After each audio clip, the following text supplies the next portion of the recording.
February 25th, 1944. 22,000 feet over Regensburg, Germany. A 23-year-old bombardier named John Loisel is lying in the nose of a B-17 Flying Fortress when a German 88mm flak shell explodes 6 feet in front of his face. The plexiglass nose disintegrates. The bombardier's compartment, where Loisel is positioned, ceases to exist. Metal shards punch through his flight suit. The temperature is -40 degrees Fahrenheit. Wind screams through the opening at 180 miles per hour. Standard survival time in an unpressurized aircraft at 22,000 feet in those conditions? 4 minutes, before hypoxia causes unconsciousness. Distance to friendly territory? 380 miles. Number of B-17s that make it home after losing their entire nose section? 0 in recorded history. John Loisel doesn't bail out. He crawls deeper into the wreckage. He has no cockpit protection, no windscreen, no oxygen supply, his mask's torn away. The aircraft's nose is gone, replaced by a jagged hole 8 feet wide open to supersonic wind that's trying to rip him out of the plane. Statistically, 94% of aircrews bail out when the nose is destroyed. The other 6% die trying to stay. But Loisel is about to do 3 impossible things in the next 147 minutes. He'll operate the bomb site and release ordnance while exposed to -40-degree wind, help navigate the crippled bomber 380 miles back to England using a handheld compass and dead reckoning, and jury-rig oxygen supply to keep himself conscious. All because in the next 2.5 hours he'll prove that giving up is a choice. And John Loisel doesn't make that choice. His advantage isn't strength. It's simpler. He's physically incapable of quitting while there's still something he can do. John Joseph Loisel, born April 3rd, 1920, Norwood, Massachusetts. Population 15,049. His father was a factory foreman. When John was 13, he broke his arm playing baseball. The doctor said 6 weeks in a cast. John was back playing in 4 weeks, cast still on. His mother asked if it hurt. He said, "Yes, but it works. That's what matters." But to understand how a Massachusetts factory kid became the only bombardier to complete a mission after losing his entire nose compartment, you need to know what made him different from every other airman in the 8th Air Force. September 1942. John Loisel's 22 years old, working at a textile mill in Norwood when he enlists in the Army Air Forces. He's too short for pilot training, 5'6", minimum is 5'7". They offer him bombardier school. Bombardiers operate the Norden bomb sight, a classified analog computer that calculates release points for bombs. It's technical work: wind speed, altitude, ground speed, ballistics. Loisel excels. He finishes bombardier training at Midland, Texas, ranked 7th out of 143 cadets. They assign him to a B-17 crew forming at Kearney, Nebraska. Pilot, Lieutenant Robert Campbell. Co-pilot, Lieutenant James Mitchell. Engineer, radio operator, gunners, 10 men total. Loisel's the bombardier. His station is the nose compartment, a plexiglass bubble below and forward of the pilots. It's the most exposed position on the aircraft, the most dangerous. When German fighters attack, they come head-on, firing 20mm cannons directly at the nose. When flak bursts, the nose takes the most shrapnel. January 1944. Loisel's crew deploys to RAF Ridgewell, England, assigned to the 381st Bomb Group. Their job? Daylight strategic bombing deep into Germany. Life expectancy for 8th Air Force bomber crews in early 1944, 15 missions. Required missions for rotation home, 25. February 3, 1944. Loisel's first combat mission. Target? Frankfurt. His job? Crawl into the nose, operate the bomb sight, guide the aircraft to the target, release the bombs, confirm hits.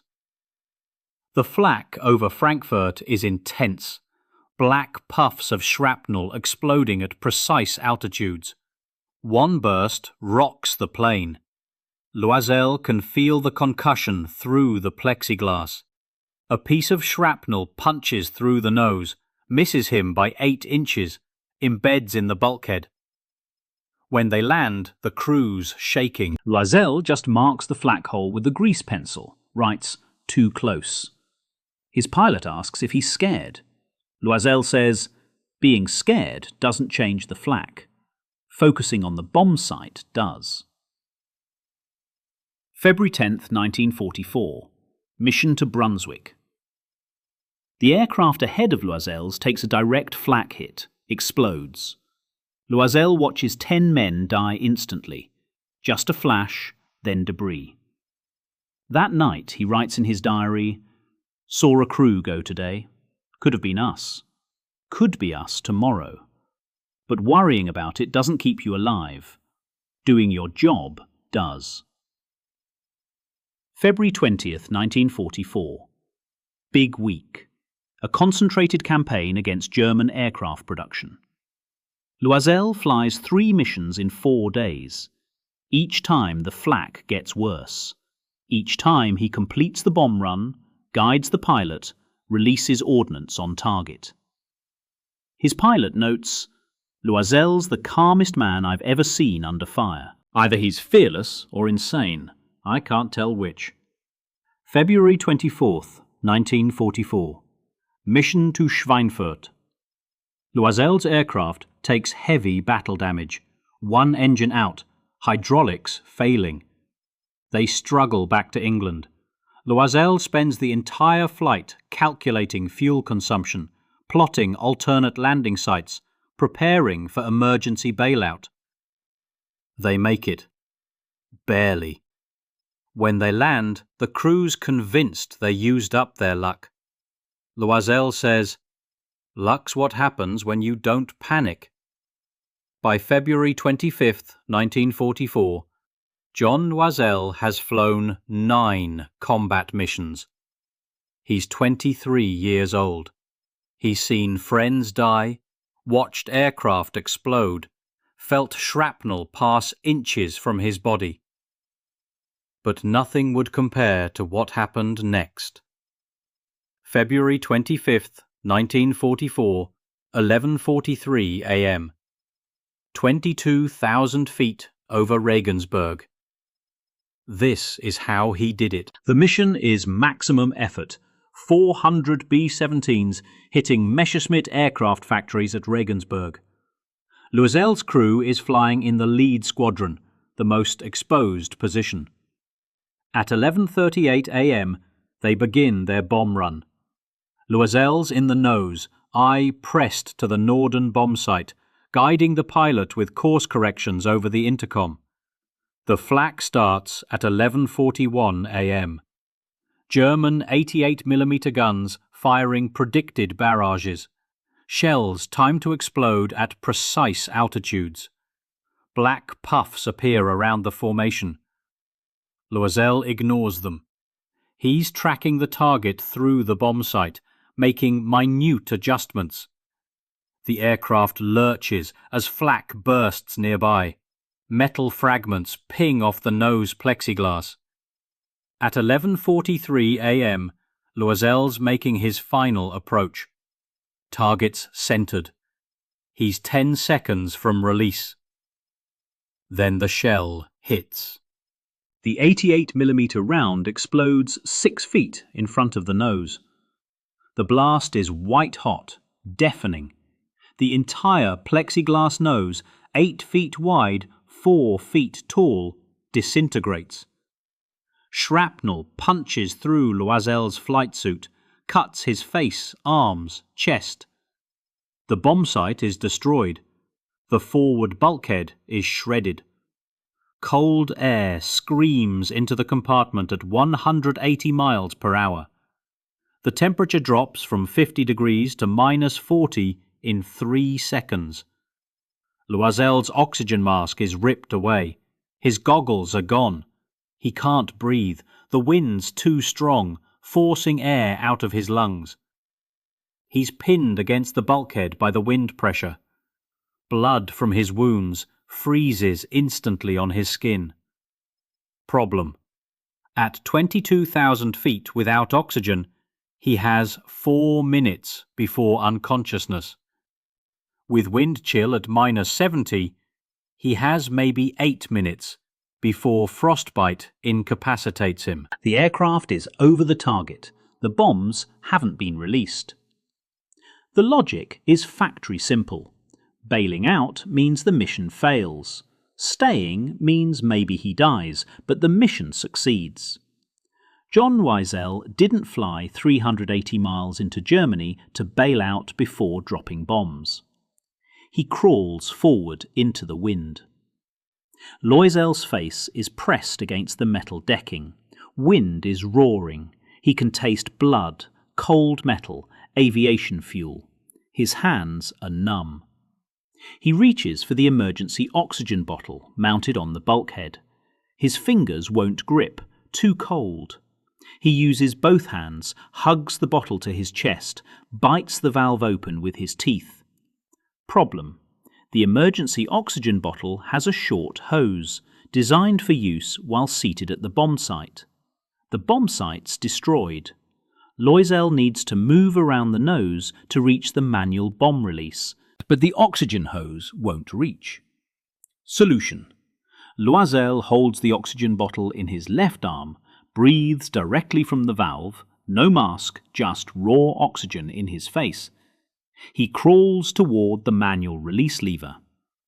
Complication: the wind is hurricane force. Every time he lifts his head, it slams him backward. The opening is 8 feet wide. One wrong move and he's sucked out of the aircraft.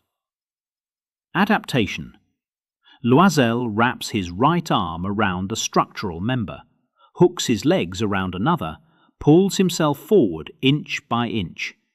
It takes 43 seconds to move 6 feet.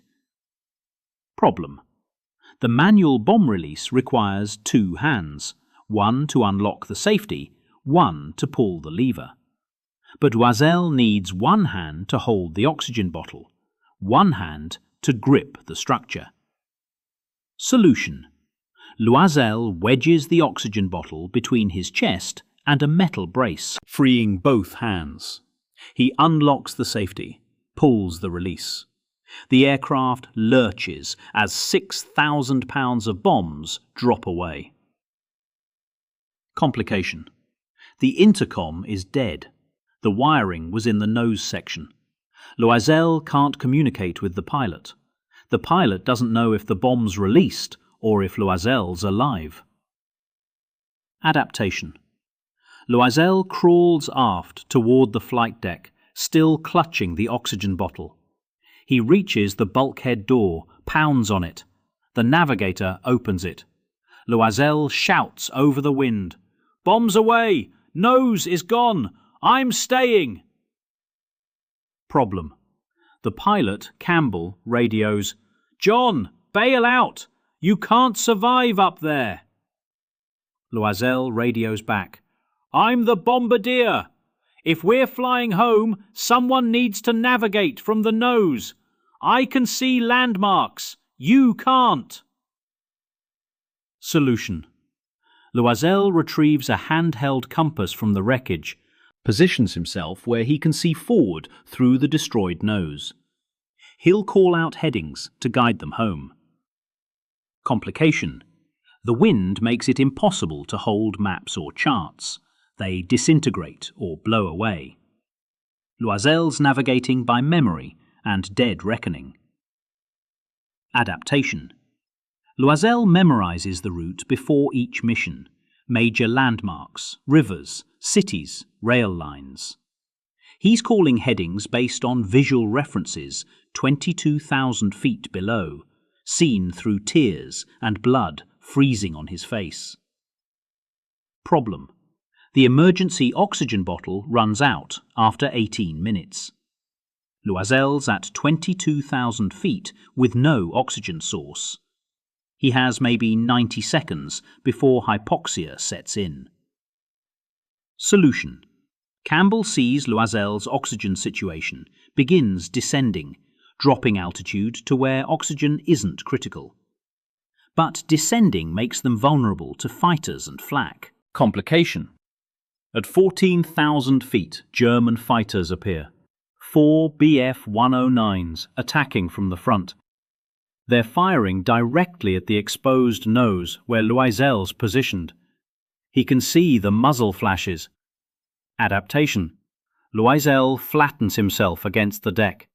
Cannon shells punch through the fuselage above him. He's in the lowest part of the aircraft, the only position with any protection. The fighters make 3 passes, then break off. Problem. Loisel's been exposed to -40-degree wind for 78 minutes. His face is frostbitten. His hands are numb. He can barely hold the compass. Solution. Loisel wedges himself into the corner of the destroyed nose compartment, out of the direct wind stream. It's still freezing, but survivable. He wraps his hands in torn fabric from his flight suit. Complication. They're over Belgium. German flak opens up. Shells burst around the formation.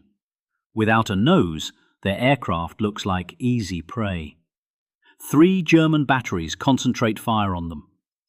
Adaptation. Campbell maneuvers violently, climbing, diving, turning. Loisel's thrown around the nose compartment, slamming into bulkheads. He holds on to structural members, keeps calling navigation points. They're at 8,000 feet over the English Channel.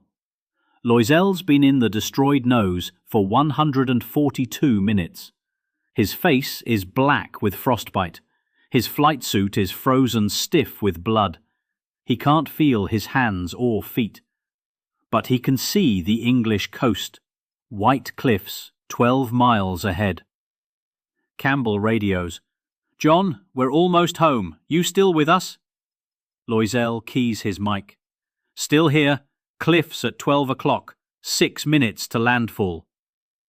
The aircraft crosses the coast at 11:05 a.m. Campbell lines up for RAF Ridgewell. The landing gear extends. Loisel can hear the hydraulics grinding. He positions himself against the aft bulkhead, bracing for landing. At 180 miles per hour with no nose, any rough landing will kill him. Campbell touches down smooth. The aircraft rolls to a stop. Medical personnel rush to the plane. They climb into the nose, expecting to find a body. Loisel's sitting against the bulkhead, still holding the compass. He looks at them and says, "Bombs on target. We made it." They carry him out. He can't walk. His legs are frozen. They cut away his flight suit. His body temperature is 89 degrees, hypothermic. He has frostbite on his face, hands, feet. Shrapnel wounds across his torso. The doctor says, "Son, you should be dead." Loisel says, "Probably, but the aircraft needed a bombardier." By evening, the entire 381st Bomb Group knows the story. Loisel completed the bomb run, navigated 380 miles with no oxygen and no protection, survived 147 minutes in conditions that kill most men in 4 minutes. His pilot, Campbell, recommends him for the Medal of Honor. It's downgraded to the Distinguished Flying Cross, The review board says, while exceptionally brave, the action didn't involve engaging the enemy. Loisel spends 3 weeks in the hospital. The frostbite on his face leaves permanent scars. He loses 2 toes to frostbite. But he keeps flying. He tells the flight surgeon, "I didn't survive that mission to spend the rest of the war in a hospital bed." His crew returns to combat on March 15th. Loisel's back in the nose.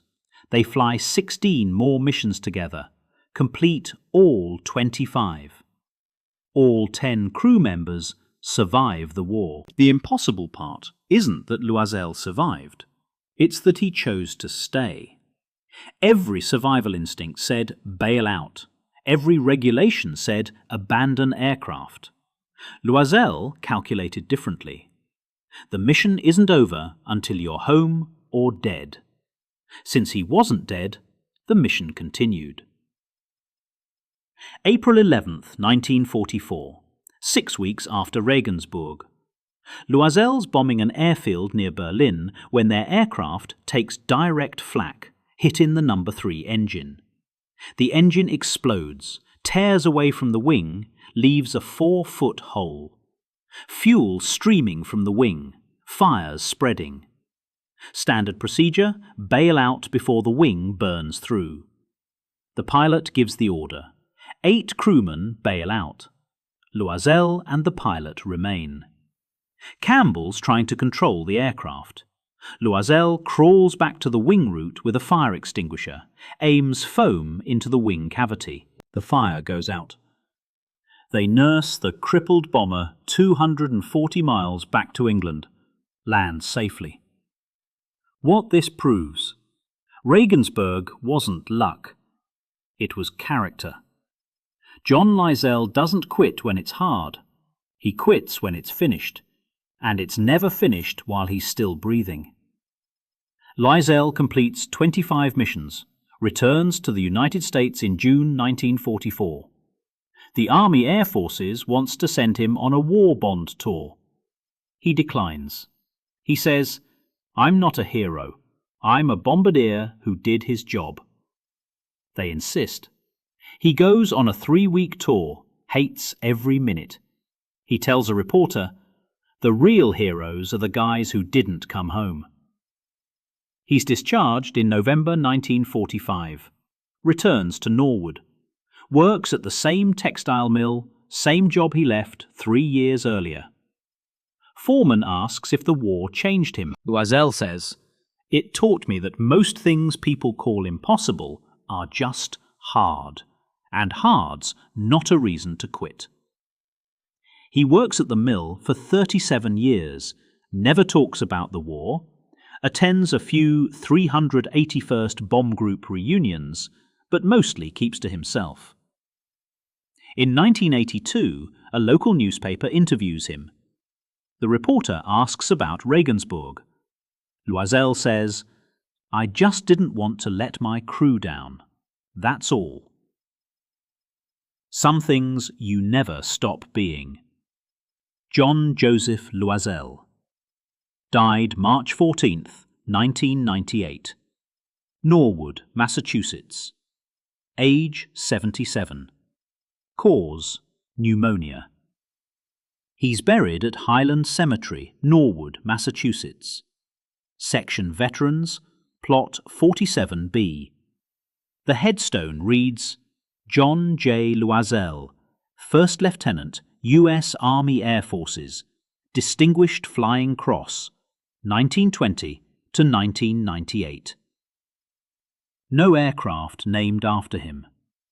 No statue. His story appears in one paragraph in the 381st Bomb Group history. Most people in Norwood never knew he flew bombers, let alone what he survived. Some stories don't fit on headstones. There are 2 ways to tell this story. The legend version. John Loisel was a superhuman who survived through extraordinary physical endurance. The documented record. John Loisel was a methodical bombardier who survived by making a series of small, rational decisions, while most men would have panicked.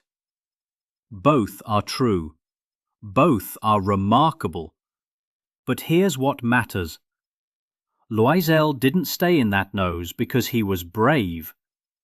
He stayed because quitting wasn't useful. Every other bombardier in the 8th Air Force would have bailed out. It's the logical choice. But Loisel asked a different question. Not, can I survive, but what still needs doing? The bombs needed dropping. The aircraft needed navigating. His crew needed a bombardier. So he stayed. That's the story. Not heroism, duty. Loisel's advantage wasn't toughness, it was that he compartmentalized. Step 1, drop bombs. Step 2, breathe. Step 3, navigate. Step 4, survive wind. He didn't try to solve survive the next 2 hours. He solved survive the next 10 seconds 720 times. There's an interview from 1989. Loisel's 69 years old. The interviewer asks, "How did you stay conscious at 22,000 feet without oxygen?" Loisel says, "I didn't think about staying conscious. I thought about the next heading, then the next one, then the next." You don't survive big problems. You survive small problems until the big problem's gone. The rational choice at Regensburg was bailing out. The safe choice was saving yourself. Loisel made neither choice. He made the useful choice.